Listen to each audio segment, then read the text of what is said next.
Good morning, everyone, especially to Miss Candia. Good morning. The content of this video is about the essay entitled The Philippines a Century Hence, written by Dr. Jose P. Rizal. Our task is to cite the predictions presented by Dr. Jose P. Rizal of what might have happened to the Philippines, whether it is happening or not, emphasizing its past, present, and future.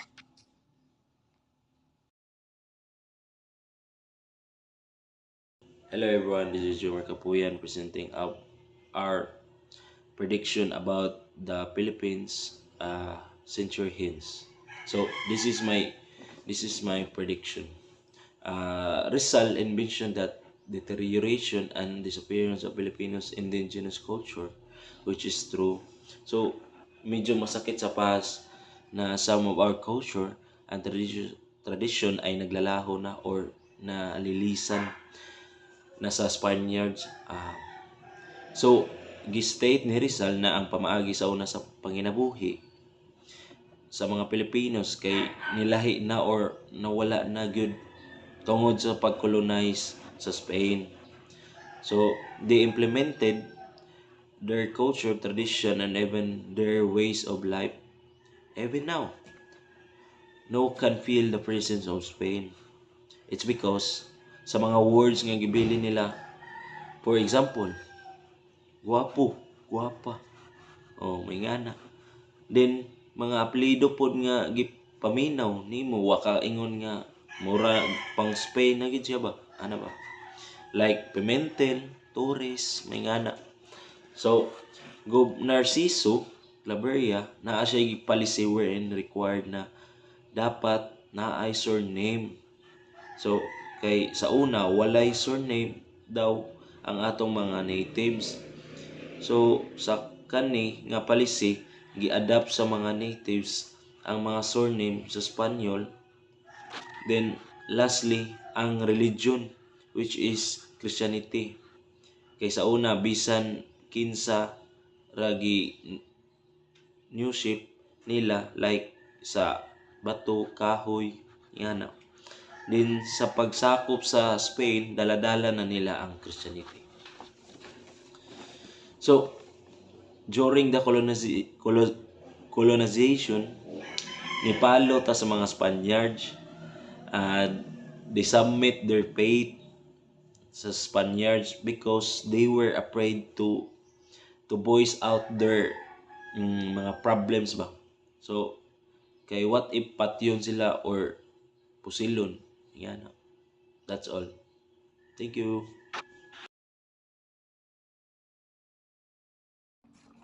So we cited the praise that Rizal invention were the impoverishment of the country, the gradual destruction of its inhabitants, and the fostering of enmity between the races.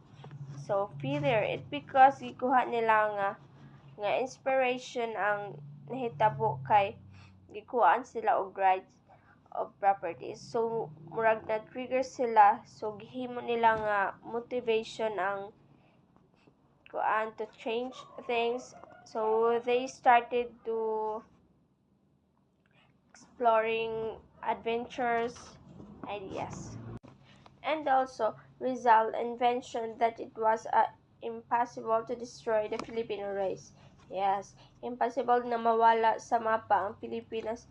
It because sa kadaghan nga nag-agi nga wars or epidemics or makamatay nga disease na na-encounter sa Philippines but they survived. In fact, mas nidaghan sila. So Rizal said, to wipe out the Filipino race, they have to sacrifice a huge number of manpower. So, in order to destroy 6 million Malayans, even supposing that they are still in their infancy and they never can learn how to fight and defend themselves, Spain would need to sacrifice a fourth of their population. So, need nila nga i-sacrifice ilang upat ka population para lang makuha nila ang 6 million Malayans. Kay bisag unsaon nila ka fight sa Spain, dili nila masakop ang Philippines. Kay ang Philippines ka mao mo fight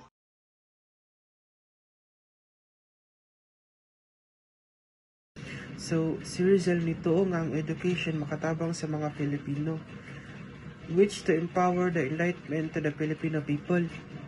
So, si Rizal envisioned that in order to awaken the consciousness of the Filipino people, they need to access the education which it can help them to fight their rights and freedoms. His call for accessible education and the elimination of social justice remain a vital aspect of the Philippines' development. In order to progress our country, which is the Philippines. So this prediction also came true. Education indeed became a key tool in the Filipino fight for independence. The rise of an educated middle class, including reformists like Rizal himself, played a significant role in questioning Spanish authority and organizing movements for reforms and eventual independence. Today, Rizal's emphasis on education is still seen as a cornerstone of Filipino national identity and progress. So next prediction is, let them not to say what happened to the American republics will happen to us. This won under independence easily, and their people were animated by the spirit different from that of the Filipinos. Beside danger of falling again into the hands of other powers. So dito tumatag ay nga ang panghitabo sa American is matabo diri sa Philippines, which is gisakop ta sa Americans because after their won independence easily, they were animated by the spirit of Filipinos. Then after that Rizal envisioned the danger of falling again into the hands of other powers. So true siya, if Spain will not be replaced either by the European or Asian power, so according to Rizal, this country is no other than the United States of America. What Rizal envisioned in this easy came true. The Americans entered the Philippines and wrestled from the Spain control of the Philippines. So, nagkag-away ang Philippines sa Spain, mao nang nakita sa American nga kanang atong spirit nga mo kusog dahil mao to nga which so that why colonized by American in 48 years. The American colonization of the Philippines, they imposed the universal formal education system which nakatabang siya nga kamawat mo suwat, mo basa or mo istorya. We cited this phrase at what Rizal wrote and say, the Philippines then either will remain under Spain but with some rights and freedom. So makaingo may false predictions, it's because from the word remain. So kana nga word nga remain, wa man ta na natiling under the Spaniards colonizers. Yes, true, they colonize us pero wa ta na natiling under nila nga naman because we Filipinos sacrificing, staining themselves with their own blood against the mother country which is ang Spain, the efforts of our Filipino natives, willingness to fight for the rights of their fellow countrymen, the ambitions of every Filipino people conquering that those struggles give their strength in order to fight what their own, declaring the independence of our country which is na free nata sa Spaniards. So what Rizal envisioned of this essay came true, that someday Philippines will declare themselves as an independent country where we can celebrate every June 12 as our Independence Day nga kaning adlaw nagpamatod or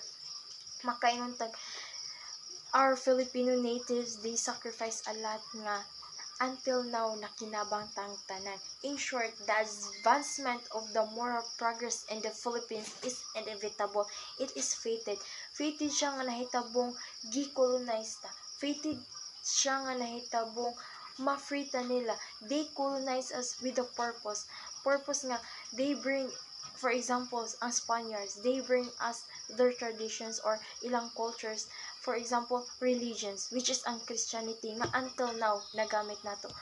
Another example sa American, they bring us education, government sectors, which until now nakatabang sa Pilipinas to kanang which is nakatabang sa Pilipinas for their economic growth. ang education for the youth, which is to showcase the capabilities and talents for the young individuals, which result in vision nga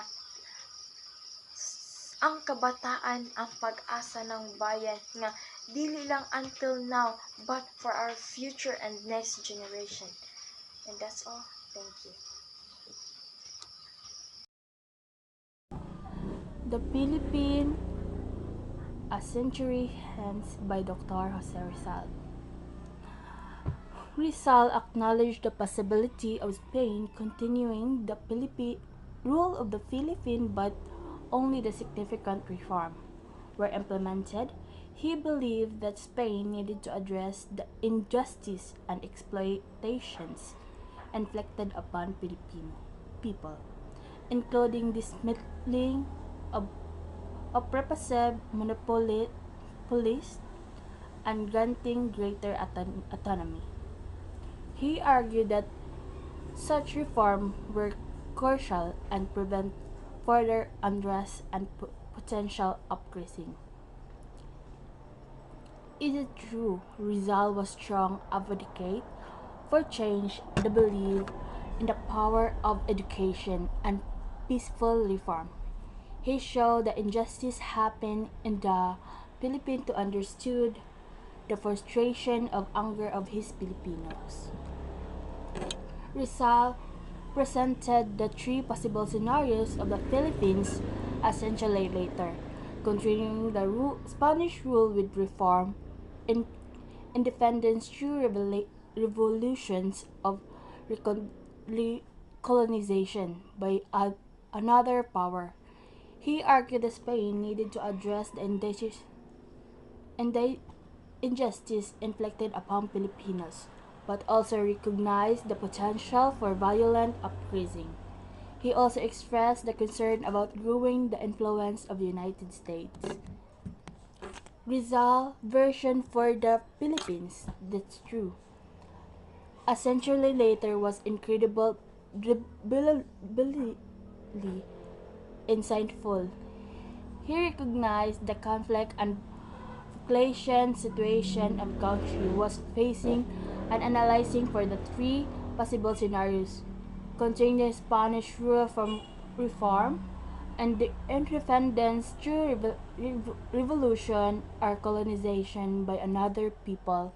A power is still relevant today. So, Rizal, the Philippine a century hence, was a power called for change and testament to the growing Filipino nationalist movement.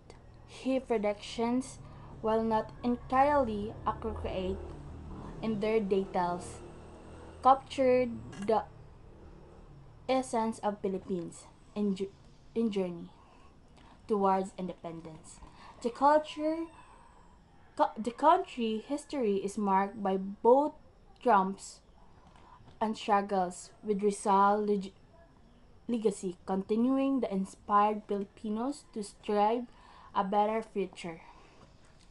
Yes, that's true. Rizal, the Philippine century hence, was remarkable piece of foresight that continue to resonate even today.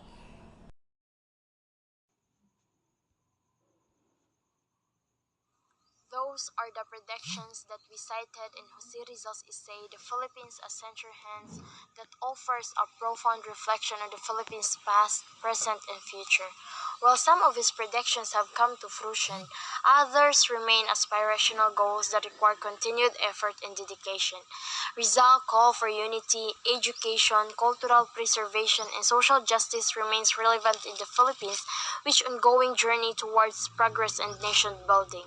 By embracing Rizal's insights, Filipinos can move forward with purpose and determination, fulfilling the dreams he once envisioned for the beloved country.